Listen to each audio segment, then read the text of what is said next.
Ici Chris du forum Macintosh Montréal-France. Aujourd'hui, je fais la vidéo de OS X Base System USB Installer.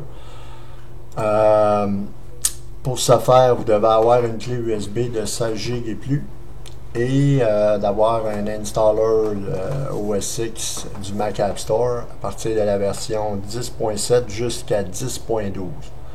Aujourd'hui, je vais vous faire une démonstration de macOS Sierra avec cet utilitaire-là.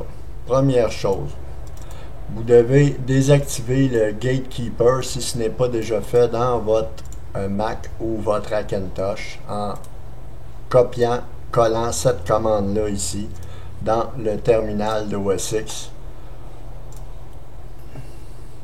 Vous venez coller ça et vous faites entrer.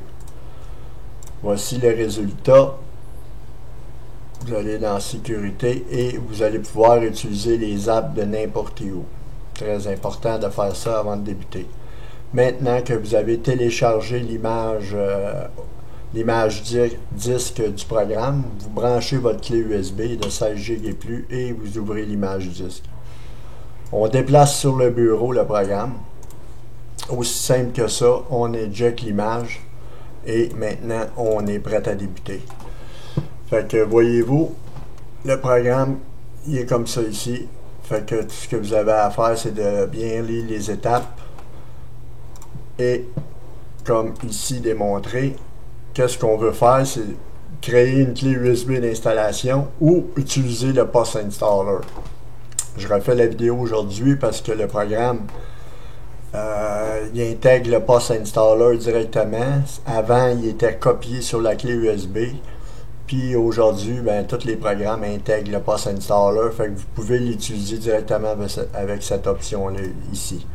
Fait que moi aujourd'hui, je vais vous faire les deux. Fait que je vais commencer avec la création de la clé USB. Fait que là, j'entre mon mot de passe et c'est parti. Je fais continuer, je m'en viens sélectionner mon app. Fait que comme je vous ai dit tantôt, vous pouvez faire une installation de Lyon 10.7 jusqu'à Sierra 10.12. Fait que là, je vais prendre celui de macOS Sierra 10.12.5 et je continue là-dessus. Et voici ce qu'il me dit ici. Attention, je dois quitter l'utilitaire de disque après avoir formaté ma clé USB. Fait que ce qu'on fait, c'est qu'on vient cliquer sur le volume et non sur le disque, sur le volume USB. On fait démonter. Et maintenant, on clique sur notre disque et on vient cliquer sur effacer. Voyez-vous, la table de partition GUID, macOS étendu journalisé, c'est ça qu'on veut. Et vous pouvez le renommer le nom que vous voulez. Moi, je renomme USB. Fait que c'est exactement comme ça qu'elle doit être formatée. Fait qu'on y va là-dessus.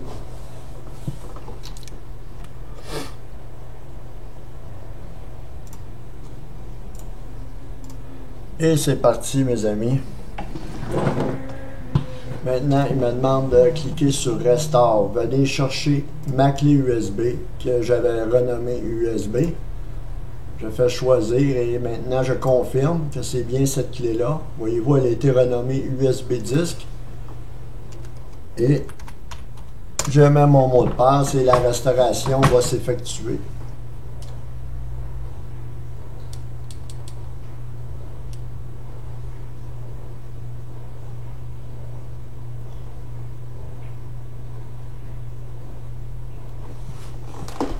Si vous utilisez une clé USB normale, le processus entier, une clé USB, admettons, de 16 Go, SanDisk ou whatever, une clé ordinaire de 16 Go, ça va prendre entre 20 et 25 minutes la procédure.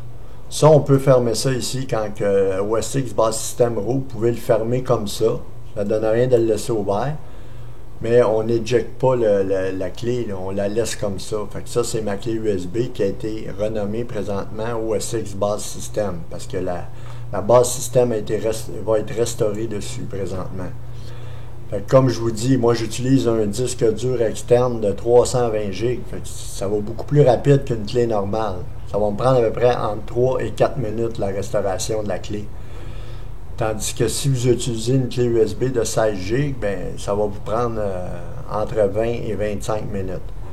Fait que c'est comme ça. Fait que c'est pour ça que moi, j'utilise plusieurs disques parce que écoutez, ça fait à peu près 3 que je jette là, que j'ai mis à la poubelle dans les derniers mois parce que j'en utilise tellement, j'en formate tellement pour faire mes tests et mes vidéos. Fait que j'ai pas le choix. Fait que je peux pas prendre des 20-25 minutes à tous les coups. Fait que là, voyez-vous, la restauration s'est effectuée. Après l'installation de Clover, vous devez quitter le package pour compléter l'installation. Fait que je viens choisir Clover OS X Base System et je fais continuer, accepter. Je m'en viens choisir OS X Base System et dans le menu, je viens choisir mon Clover. Si je veux l'avoir, si j'ai une carte mère UEFI, je choisis UEFI. Si j'ai une carte mère qui n'est pas UEFI, ben, je viens choisir l'ESP. Puis même l'ESP peut marcher pour les cartes mères UEFI. Puis si j'ai une config qui n'est pas trop compatible, ben, je viens choisir le mode Legacy. Puis ça, c'est pour les portables, le Voodoo PS2 contrôleur. Puis si vous n'avez pas de carte graphique, ben, vous venez choisir l'Intel HD graphique. Ça va mettre Inject Intel dans le config.pis. Puis si vous avez l'Intel HD 4000, 4600 ou l'Intel HD 3000, bien, ça va vous permettre d'avoir une résolution parfaite de votre carte graphique. Fait que c'est comme ça. Pour le moment, je vais juste choisir Clover ESP et je vais y aller avec ça sur OS X Base System.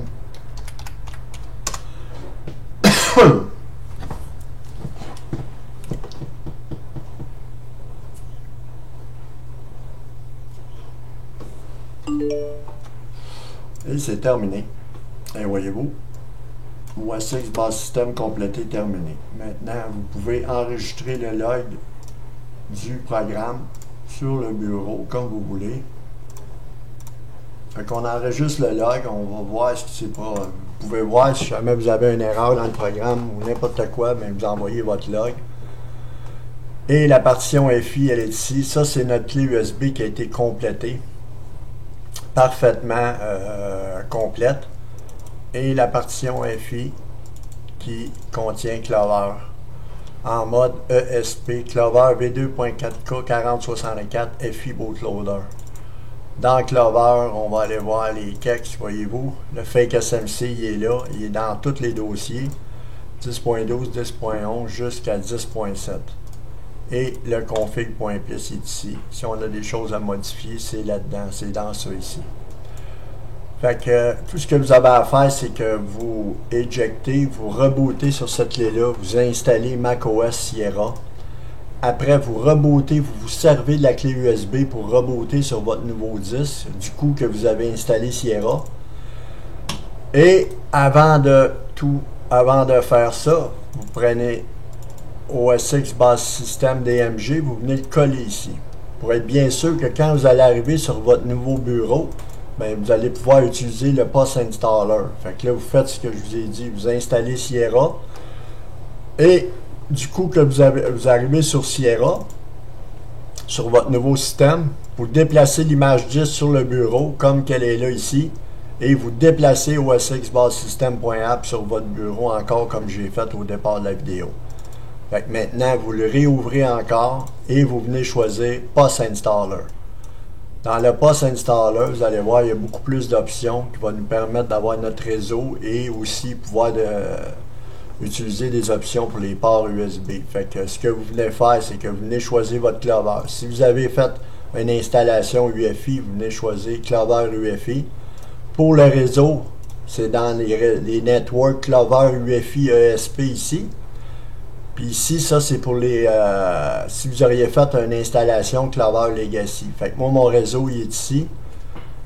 Intel Gigabyte, c'est Intel Mazi Ethernet.kex. Pour les ports USB, moi j'en ai pas besoin. Et l'Intel HD graphique non plus. Si j'aurais eu un processeur graphique et non de carte graphique, j'aurais venu chercher cette option-là ici.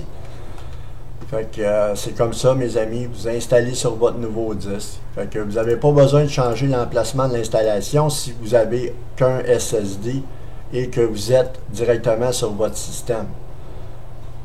Puis, n'oubliez pas que quand vous allez réouvrir le programme, vous devez, avant de réouvrir le programme, vous allez devoir encore taper cette commande-là ici dans le terminal pour désactiver le Gatekeeper qui va vous permettre d'utiliser le programme dans votre nouveau système.